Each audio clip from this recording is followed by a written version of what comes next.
Warahmatullahi wabarakatuh. Halo teman-teman semua, gimana kabarnya? Semoga sehat selalu ya. Jadi teman-teman, di sini kita akan belajar bersama-sama bagaimana cara kita untuk mengelola data time series menggunakan metode VAR, atau kita di sini akan mengigresi data time series tersebut menggunakan metode VAR.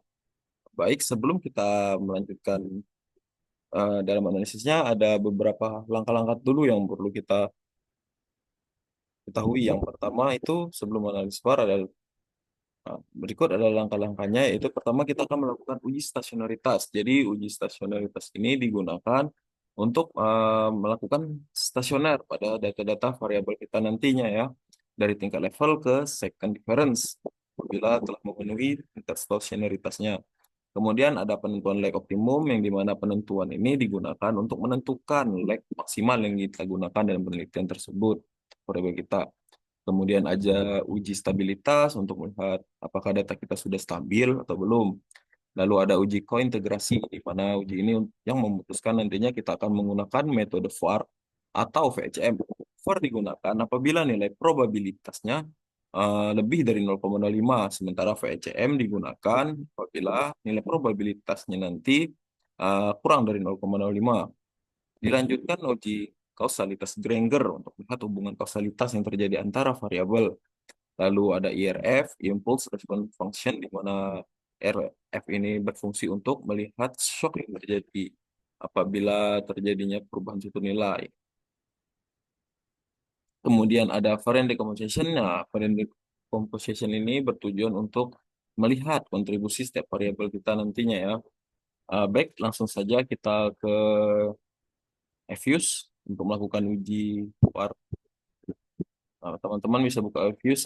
Ini saya sudah sebelumnya saya sudah menginput data saya ya, di mana data yang saya gunakan itu yaitu data time series dengan tipe data kuartal ya, dari 2015 sampai 2023. Baik teman-teman, langsung saja. Pertama teman-teman bisa blok suara teman-teman. Yang pertama itu misalnya saya di sini guna inflasi, klik kanan, chat open, lalu pilih view. Teman-teman pilih unit row test, lalu pilih standar unit row test. Nah, di sini teman-teman, pertama tentukan dulu tes tipenya. Di sini saya menggunakan tes tipe augmented decay Fuller.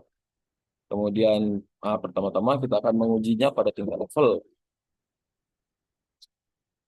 Nah, di tingkat level ini teman-teman dapat lihat nilai probability-nya yaitu 0,9989, di mana nilai ini belum memenuhi syarat stasionaritas ya, karena masih jauh dan tinggi di atas 0,05. Maka kita akan melakukan differencing ya. Pertama kita akan melakukan first difference. Kembali lagi ke view, unit row test, standar unit row test. Lalu di sini teman-teman pilih first difference. Nah, ternyata di sini teman-teman masih tetap saja datanya belum stasioner, atau masih di atas 0,5. Maka kawan kita akan melakukan difference kedua, yaitu second difference. Unit row test kembali seperti tadi ya kawan-kawan. Lalu pilih second difference. Klik OK. Nah, di sini datanya sudah stasionaritas ya, teman-teman dapat lihat pada nilai probabilitasnya yaitu 0,000. Jadi dapat disimpulkan data ini sudah stasioner. Coba kita cek semua variabelnya yang lain. Pas sudah stasioner, kita jumlah uang beredar, open, view, manifest, standar manifest. Nah, teman-teman, pada jumlah uang beredar juga udah stasionaritas ya, udah di bawah 0,05 nilai probabilitasnya. Maka kita kita coba cek yang terakhir itu suku bunga. Suku bunga, klik open, view, unit row test, standar unit row test. Nah, di sini juga udah sama ya teman-teman. Jadi kita menggunakan second difference ya dalam tingkat uji stasionaritasnya, stasionaritas. Data sudah stasionaritas, sudah stasioner. Nah, setelah melakukan uji stasionaritas, maka kita akan menentukan lag optimum. Cara yang pertama yaitu teman-teman dapat blok variabel, semua variabel teman-teman,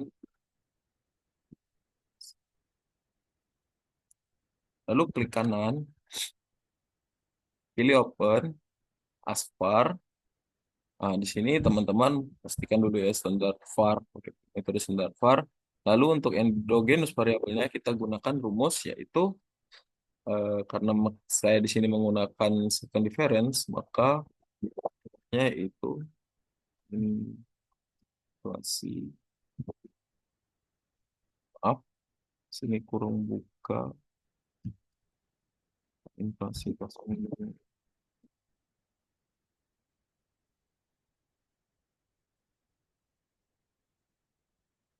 Maaf, maaf teman-teman, salah. Oh iya benar-benar suku bunga dulu. Kemudian dilanjutkan dengan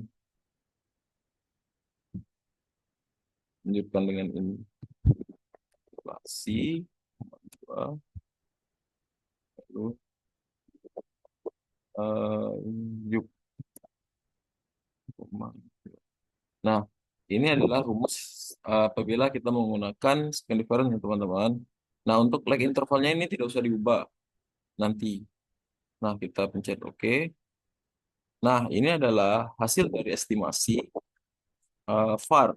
Ya, teman-teman dapat lihat ini adalah hasil estimasi dari VAR, for our correction. Tapi kita tidak usah fokus di sini dulu.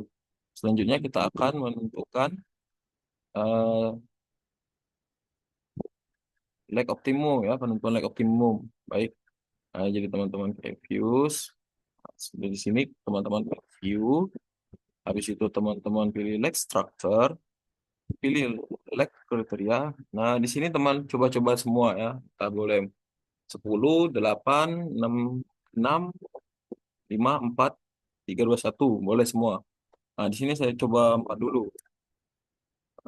Leg include 4. Nah, teman-teman dapat lihat dari data saya di sini leg 4 nih, leg 4 ini memiliki banyak sekali bintang ya. Berarti leg optimum yang dapat saya gunakan dalam penelitian ini yaitu 4. Nah, jadi setelah sudah menentukan penentuan leg optimum, teman-teman dapat langsung ke estimate, ubah leg interval ini jadi 1 sampai 4. Klik OK. Nah, lalu setelah kita menentukan leg optimum, penentuan leg optimum selesai, maka kita akan melakukan uji stabilitas untuk melihat apakah data penelitian kita sudah stabil atau belum.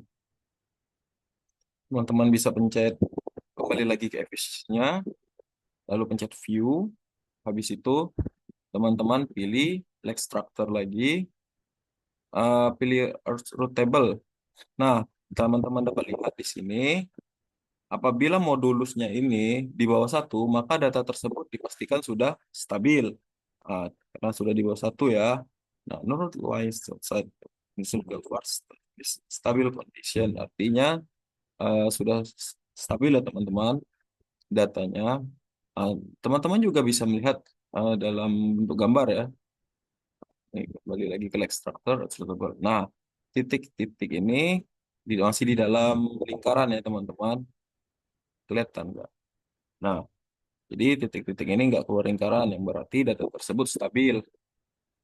Lanjut, setelah penentuan ini,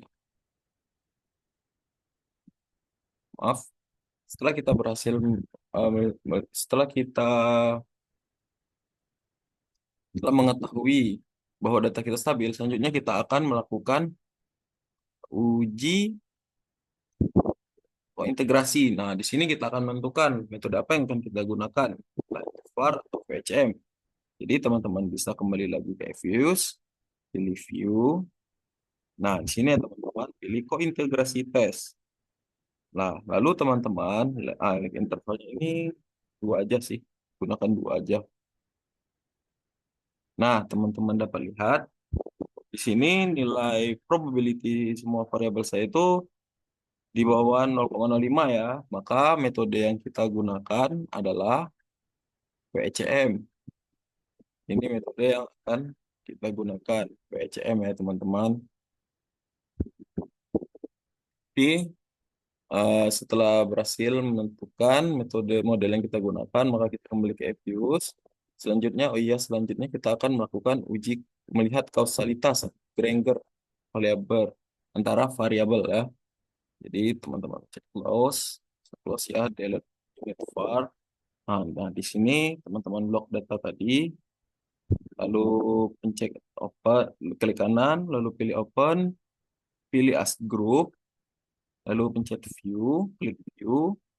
Nah, pilih di sini ada nama opsinya itu Granger Causality ya, teman-teman klik. Nah, untuk include-nya ini gak usah diubah, tapi ini aja lah. Nah, di sini teman-teman dapat lihat kausalitas setiap variabel. Nah, di sini kausalitasnya itu, nah, hanya di sini ya, hanya di suku bunga dan jumlah uang beredar yang mengalami kausalitas. Suku bunga terhadap jumlah uang beredar mengalami kausalitas ya, karena di bawah 0,05. Sementara yang lainnya masih di atas 0,05 ya teman-teman. Nah, ini adalah hasil uji kausalitas Granger. Nah, teman-teman, selanjutnya setelah melakukan uji kausalitas, maka kita lanjutkan dengan IRF. Kita melihat impulse response function, di mana di sini kita akan melihat bagaimana shock terjadi itu dapat mempengaruhi perubahan nilai pada setiap variabel kita ya teman-teman. Jadi teman-teman kembali lagi. Terus kita bisnya ya teman-teman. Lalu ini keluar dulu. Kita keluar ya, delete. Yes. Lalu teman-teman klik kanan, pilih open, aspar. Nah, tadi kan dalam data tadi, kita dalam uji kointegrasi tadi kan diputuskan bahwa model yang kita pilih adalah, yang kita dapatkan yaitu adalah vector error fraction. Maka dari var tipe ini, teman-teman pilih yang bawah ya, vector error fraction. Dan di sini rumusnya sama seperti tadi, teman-teman. D kurung buka.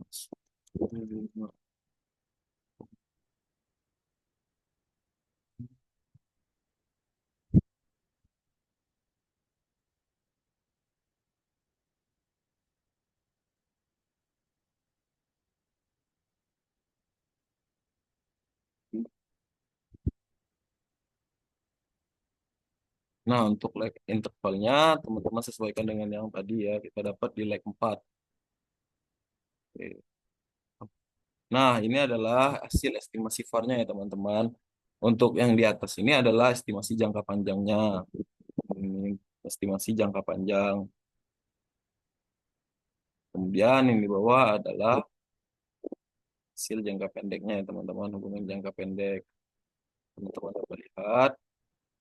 Ini adalah estimasinya, ya. Estimasi vektor error correction model. Jangka panjangnya di sini ya, teman-teman. Nah, lalu di sini kan kita mau melihat IRF, Impulse Response Function.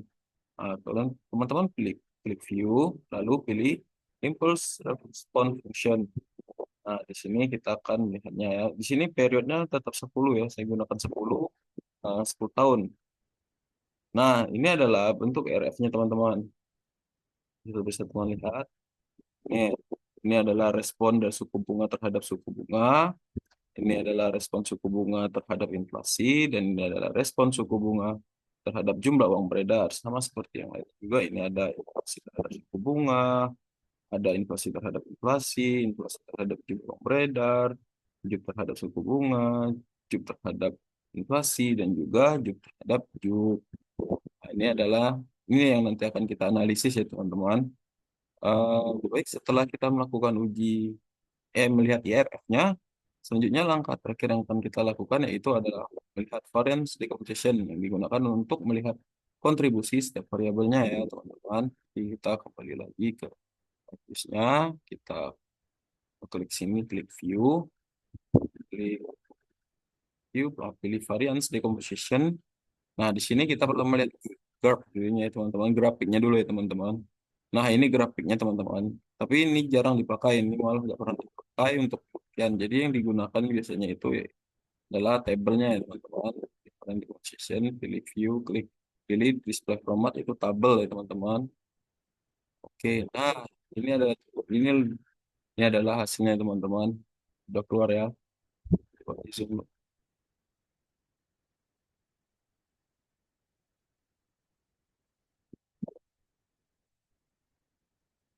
Nah, ini adalah hasilnya teman-teman ya.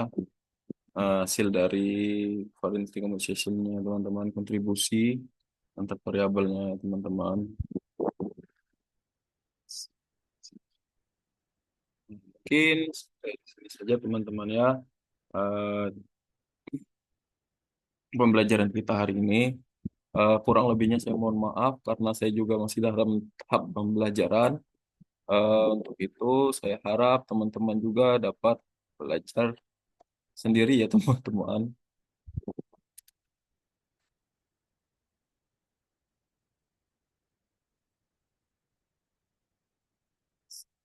Terima kasih ya teman-teman. Wassalamualaikum warahmatullahi wabarakatuh.